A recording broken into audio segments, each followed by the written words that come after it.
What's up you guys, this is Rob from Gay Guy Plays, and today on The Snapshot, we get to take a look at Warframe's newest addition to the roster. Negasonic Teenage Warhead. Go get her, Tiger.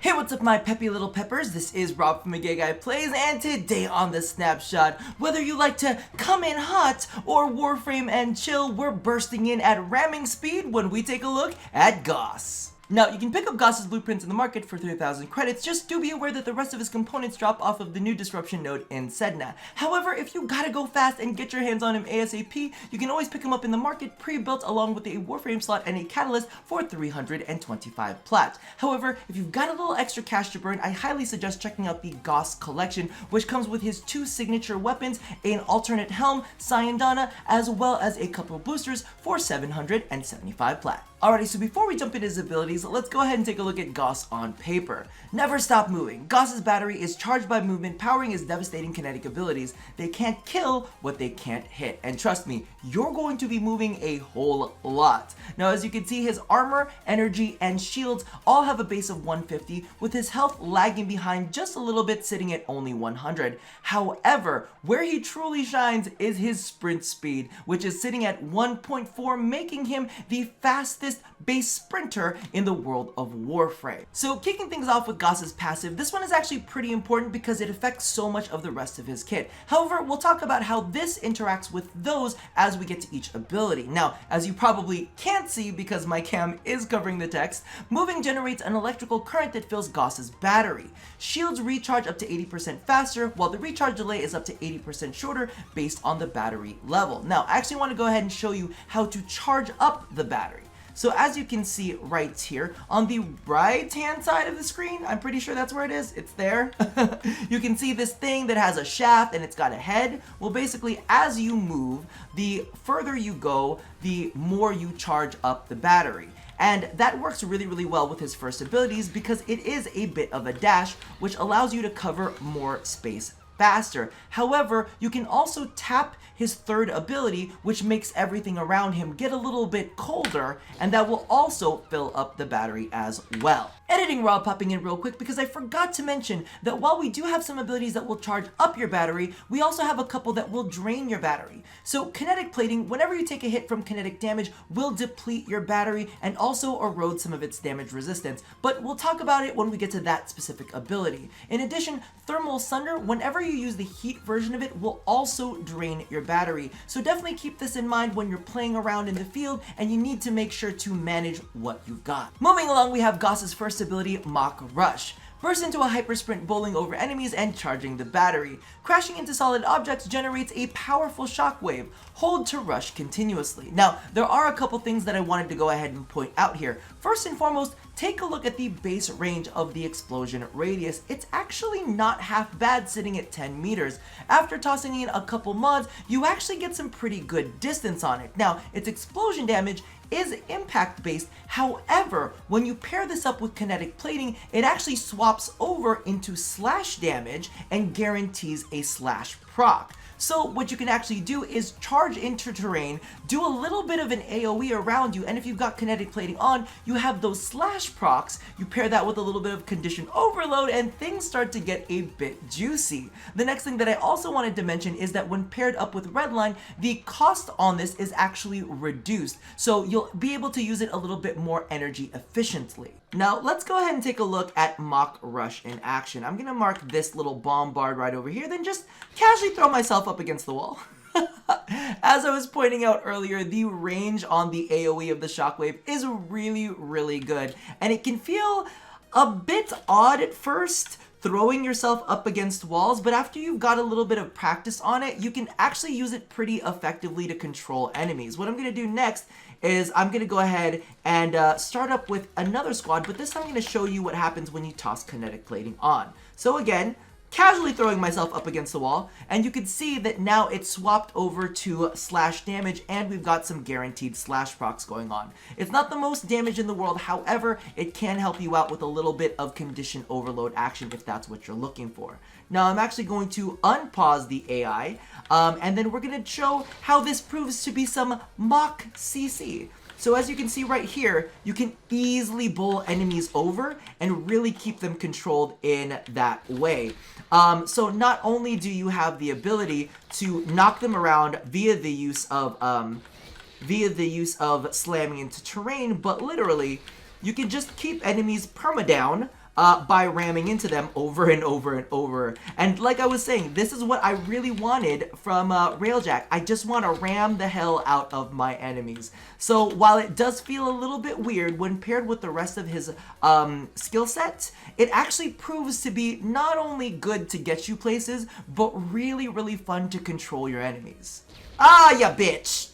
Editing Rob back at it, mainly because of the fact that I wanted to clarify a mechanic that I did not quite understand in my first look video. So as you guys know, when you go ahead and tap Mach Rush, you get a little bit of dash. You just splurt forward a little bit. But you can also hold it down to keep yourself running forward. However, there is a third mechanic in play here that I did not realize, and it's why I kept running, and I was like, why am I not stopping? It's because if you hold forward your W key as you are walking, and then you hold down your Mach Rush, you can let go of your Mach Rush and you will continue to run. So you just have to hold it down long enough for the system to register that it's a hold. So again, I'm walking forward and then I've let go, I've let go. So as you can see, even though I went ahead and already let go, I was still charging forward, and that's because I was still holding the W key. Now, of course, you can let go of the W key in order to stop the rush. You can also jump, you can slide, you can go into any other form there, and it will go ahead and break up that momentum so you're not just running into oblivion. Next up, we have a very interesting ability in kinetic plating. Generate armor plating that converts a portion of absorbed kinetic damage, physical, heat, cold, and blast into energy. Also protects Gauss from being staggered or knocked down. Damage resistance is relative to the battery level. Now, keeping in mind its limitations to kinetic damage reduction, I want you to take a look at the stat itself. That does say 20 to 100% damage reduction at its base. 20 to 100% damage reduction at its base. Now, of course, this does refer to the redline portion when you go past that into the 100% of that, but you can get invulnerability with this. I actually tested it live on stream, and not only that, in addition to gaining that invulnerability when you're at max redline, redlining also gives you bonus melee damage and allows you to stagger enemies while you have kinetic plating on. Now, the last thing that I want to make note of here is we do have energy conversion down at the bottom, so some people might think that this works well with quick thinking. However, I do want you guys to note that the stagger portion of this does not apply to quick thinking at this point in time. Now, I'm not sure if that's something that DE will fix or if it is 100% intended, but do keep that in mind for your builds. So I'm gonna go ahead and toss kinetic plating on, but as you can see right here, boom, right there, we just absorbed a 165 bombard rocket to the face, which means that the damage reduction on this is pretty solid. Note that I also went ahead and took off adaptation because I realized that that was giving me even more damage reduction on this, but a 165 bombard rocket to the face and being able to absorb that damage is not half bad. Now, I do have a little bit of setup to do. I don't really like to kind of cut for some of the testing portions, but I do have a little bit of setup to do to show you how this works with redlining, because we gotta charge some things up real quick. All right, as you can see, I've got redline on and I've just turned on kinetic plating, but we are maxed out at redline, and as you can see, I don't have to do a single goddamn thing since my redline isn't going down. Once you get up to 100% redline, basically what happens is it just sits there, and you just become invulnerable because it's not draining your battery anymore, which is kind of absolutely nuts. Now, just in case you guys were curious as to how that looked like without 100% max redline, as you can see right here, we are sitting at less than 100% redline, and it is currently draining the battery. So like I was saying earlier, once you hit 100% redline, basically it just sits there and it doesn't deplete. But as you can see, it does deplete if you are not 100% maxed out, but you still get a good amount of damage reduction while you're there. So definitely keep that in mind. It takes a little bit of setup, And I have some interesting notes about getting to max Redline when it comes to the build, but we'll address that once we get there, because it is interesting. Let's just say that DE decided to do a couple things to make sure that things are balanced and not exploited. Following that up, we have Gauss's third ability, Thermal Sunder. Siphon kinetic energy from the area, charging the battery and inflicting cold status on nearby enemies. Hold reverses the process, draining the battery and inflicting heat status on nearby enemies. Now, there are a couple things to note here. First and foremost, like you guys are probably already aware, you can layer these abilities. So if you tap once for cold, it'll slow enemies with the cold proc. But any enemies that have the cold proc on them already, you can tap for cold again to freeze them solid. You can do the same for fire. So if you go ahead and hold for fire, and anything that is inflicted with the fire proc, you can hold for fire again, increasing the damage that they take over time. Now, of course, you can always mix things up as well. You can tap for cold, which ends up slowing the enemies, then hold for fire to create a blast zone, which will deal even more damage and knock enemies down. However, things get really spicy when you go ahead and pair this up with Redline, because as we know, Redline just makes everything a little bit better. So now when you go ahead and tap for cold, it will instantly freeze enemies when you are in Redline. And of course, when you hold down for fire, you get that instant intense burst of damage over time. Now, if you do combine these two, you'll get that blast proc, you'll deal the blast damage, and you will strip enemy armor. Now, I actually went ahead and tested this live on stream, both on like base armor testing when we tried to knock out a corrupted butcher's armor completely. It did not work, so we're thinking that it might be percentage based. However, when we kind of tested it and used it with weapons, we saw that the numbers weren't necessarily all that big. So I don't know if maybe DE kind of biffed this one. Maybe some numbers were off and they need to go back and patch it, because it's not stripping armor all that much. We even tried with a little bit of an extra kick of power strength, and it just didn't seem to be doing that great at all. However, you never know, things can change at any point in time. Yes, this is Editing Rob yet again, and no, I have not actually shown you the gameplay of this ability yet, but it's because I got so excited that I didn't actually show you the basics. So Thermal Sunder creates an area of effect damage patch that slowly shrinks over time. When you tap it, you get ice. When you hold it, you get fire. Now, here's some mechanics that I need you guys to be aware of. This is going to be a damage over time inside the patch. So as it shrinks, of course, there's less area for enemies to be hidden. The other thing that I want to mention is the status effects only affect enemies that are within the area when you cast it. So if they're not in the area when you cast it, they're not going to get the cold proc or the fire proc that you're going to need to strengthen. Don't worry if you don't understand what I'm saying. You will see it in the gameplay, but I did want to go ahead and clarify that for you guys real quick. So as you can see here with the butchers, I'm going to go ahead and cast it over here. That was cold. And as you can see, once they run in, they are not cold proc at all. However, they are taking the damage. So I'm going to go ahead and do the heat one over here. So as you can see, they're running to me, and even though they are in the area, they are not getting heat proc. So I'm going to go ahead and cast the cold, and as you can see, because of the fact that they weren't heat proc, they're not getting that blast put on them. But I can go ahead and freeze them because they were affected with the cold proc status a little bit earlier. So definitely keep that in mind. It's an area of effect that slowly shrinks and deals damage to enemies, and upon the initial cast will apply a status to them. Hopefully that hits everything I need to hit. Oh god, don't summon me again! Okay, now it's time to have a little bit of fun. Like I was saying earlier, you can bowl enemies down with Mach Rush, and as they're getting up, double apply that Thermal Sunder, and these guys are frozen solid straight out of the gate and completely helpless. I absolutely love it. Now, of course, you don't have to go in with cold. You can go in with fire if you like, but I find it kind of boring. Here's a double application of fire. It's actually really good for condition overload stuff, as well as taking out like lower level targets. If you want to put this on like a defense area, you can go ahead and do that, and that will work out nicely for you. Now, of course, we have not covered the blast yet, but I did want to show you an interesting trick with it. So let's go ahead and build up more billies, pull them over yet again. Now I'm going to start this off with cold, and then I'm going to hit him with fire.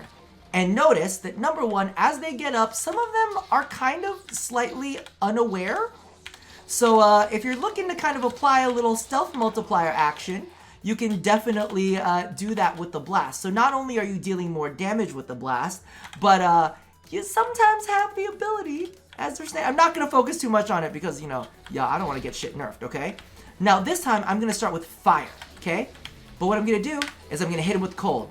And you notice all of them were attracted to me because I am very attractive. But no, legitimately, it's a nice little trick that you can do to kind of gather enemies if you are trying to melee them. So, like I was saying earlier, if you start with cold and end with fire, because the fire is expelling heat, it's gonna knock them away.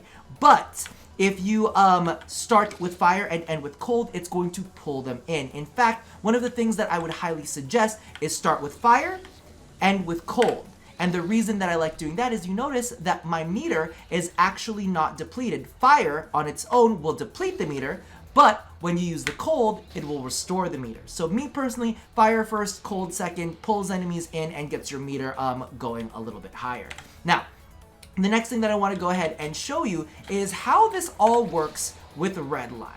So like you saw earlier, I'm going to go ahead and bowl down these enemies, and then I'm going to insta-freeze them. I don't have to cast it twice to freeze them. They're just insta-frozen. Now I'm going to go ahead and use the fire real quick. Oh no, I think that was the blast because it went ahead and knocked them down because they still had some cold left on them. But we're going to dash around real quick to make sure that we're above that red line.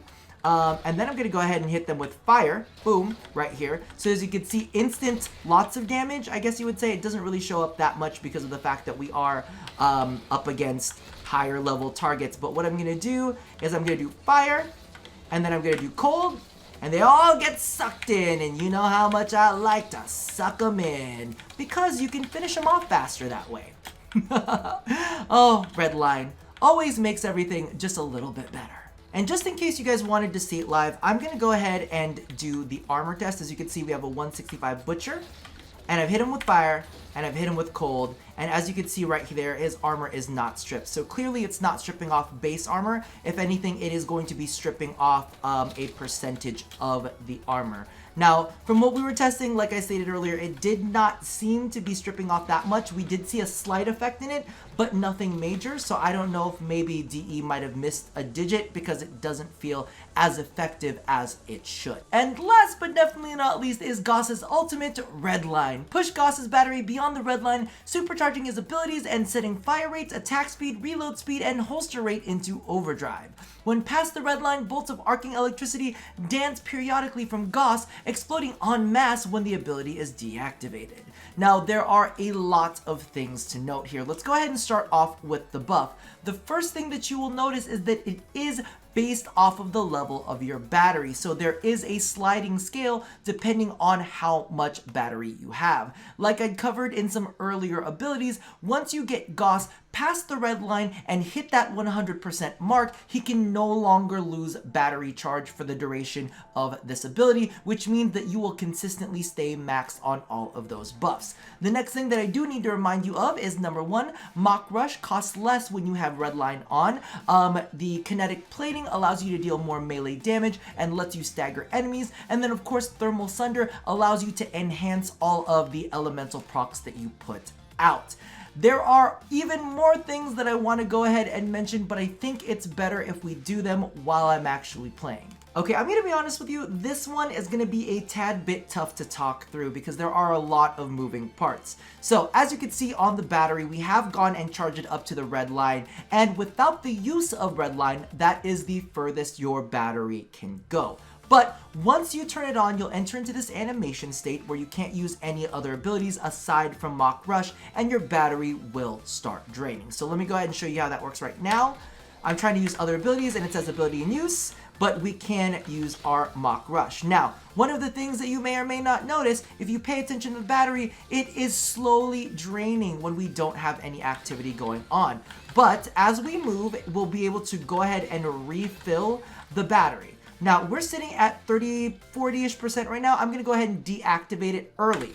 Now, as you can see, deactivating it too early will take a chunk out of your battery, and you'll have to replenish that. I've noticed the lower you are from maxing it out, the more you end up missing out on. I have gone ahead and charged this up all the way up to like 80%, and you don't really lose as much. So let's go ahead and do that right now.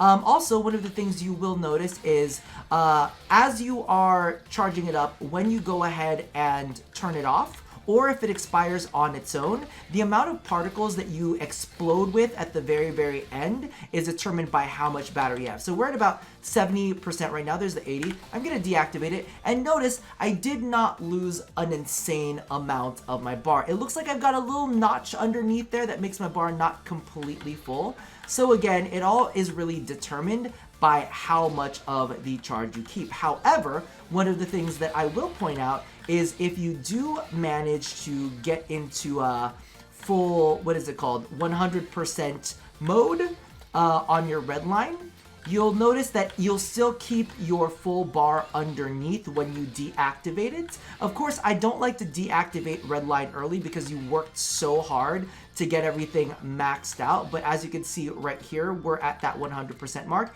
And when I deactivate it, you still keep that whole bar that you've got down there. So definitely better to not deactivate it too early. You get more particle explosions, and you get to keep a large chunk of the bar while you're there. Now let's go ahead and take a look at the fire rate properties of this. Actually, we don't need an enemy for that part. So what I'm going to go ahead and do is I'm going to charge it up, and then we're going to go ahead and get some charge in there, and I'm going to show you the fire rates of my Cernos Prime with it on. And yes, I am very, very aware the bows got a nice hefty buff, and I do plan on covering them at some point, but right now I want to go ahead and show you all of the goodness that is Gauss. All right, so let's hit it at that 100% mark. So as you can see right here, look, it is almost instant that our bow is charging up, right? That is pretty freaking crazy. But I'm going to go ahead and turn it off, and then look at how much slower it is.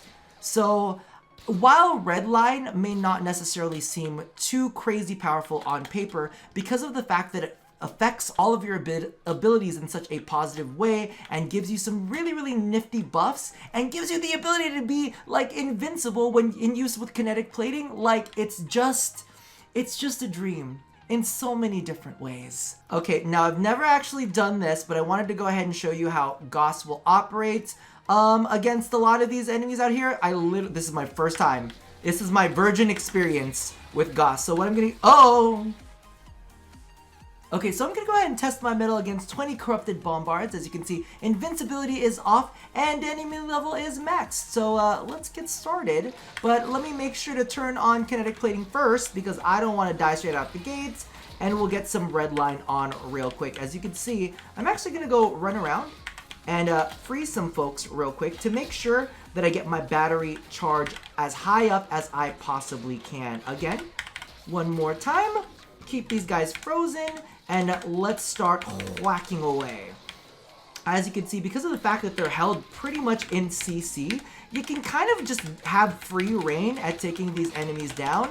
In fact, I've seen people go and do full AoE builds. Ooh, let me make sure to keep my charges up, because one of the things that I failed to mention when I was talking about this is that if you, let me make sure to refresh my buffs real quick.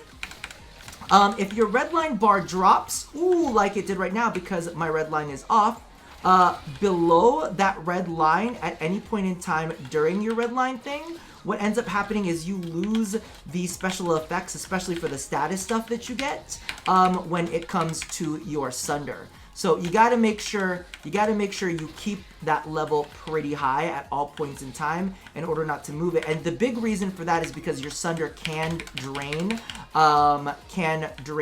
your battery if you're using the heat charge. So definitely keep that in mind. And also, if you've got your kinetic plating up, what can end up happening is enemies can hit you and drain your battery that way as well, which is not great if you're expecting to be able to freeze enemies straight out of the gates, and you've taken some hits to kinetic plating, and you don't instantly freeze them, and you're sitting there like, I thought I freeze them, freeze again, please? So that's definitely something you want to make sure that you are 100% aware of. It's really, really interesting because you wouldn't think that Gauss was, you know, as complicated as he is, managing the battery, doing all of these cool CC effects, and then having to gauge the battery level to what you are capable of doing. But once you do master it and you can put yourself at the highest battery level and keep yourself there, then boom, you can literally become invincible. Okay, so let's take a look at the build and have a quick chat about what I discovered during testing. And by the way, thank you for everybody who showed up during yesterday's live stream and helped me suss out a few things. Mainly because of the fact that when I get into testing mode, sometimes I feel like I see crazy things, and it's always good to have an extra set of eyes to either confirm that it's me going crazy or it's the mechanics that are going crazy. Now, as I had stated earlier, Gauss can go completely invulnerable once hitting 100% on his Redline and having kinetic plating up. So my initial reaction was like, bitch, we gotta toss all the duration mods on this as soon as possible so that we can have the longest duration invulnerability. Now technically, it does grant you the longest duration invulnerability. However, what it also does is durations make it take longer for you to charge up your battery all the way. Now, the issue here is you need to be at 100% on your Redline and also have kinetic plating up at the same time in order to have the invulnerability just go full on, right? But as you can see, there's the issue there. You have kinetic plating on, you have your battery taking longer to charge, so of course, enemies are hitting your kinetic plating, draining your battery, and making it even more difficult for you to go ahead and max out. So what I found is to have a little splash of duration, but not going too heavy into duration. So as you can see right here, I do have some prime continuity. I went ahead and tossed on a stretch to kind of extend the range of thermal Sunder and get a good bit of CC in there. And then I went ahead and did some Umbral intensify as well as power drift to bump up all of the buffs that you get along with it. Augur secrets is in there as well. However, you can trade that out if you really want to for a little bit of Augur reach. Or if you really feel like extending your buff duration, you can go ahead and go with Augur Message. Just keep in mind that it will make your battery take longer to charge. Now, as you can see, and this isn't permanent, but I've been liking adaptation on it. I might go ahead and toss the shield mod on here instead. And I wanted to go ahead and remind you real quick, in fact, maybe we should go ahead and show it live, is quick thinking does not work. I know a lot of people like, oh my god, quick thinking, I saw it in the wiki, and I was like, you guys, I hate to burst your bubble, but unfortunately, that's just not how it plays out. So I'm gonna go ahead and I'm just gonna put one corrupted bombard so you can kind of see how this all works. So we're gonna simulate that, baby. We're gonna go ahead, I'm gonna put on a little bit of damage reduction with this real quick, get a little bit of a charge going on. And oh no, we still got the charge, it's fine. And then we'll toss on kinetic plating. And as you can see right here, when you get hit by larger amounts of damage, of course we've still got some damage reduction on it.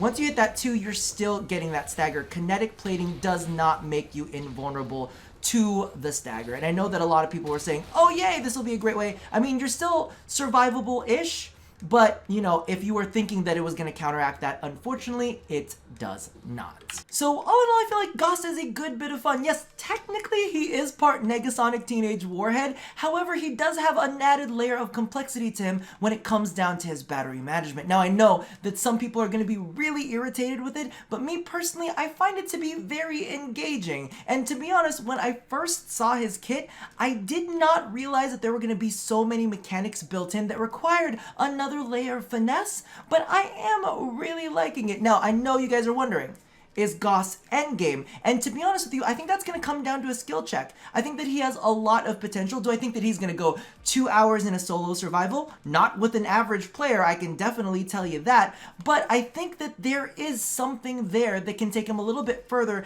than more than the standard Warframes. Wow, grammar is out the window. It has been a long morning and evening recording, depending on when you decide the day turns over.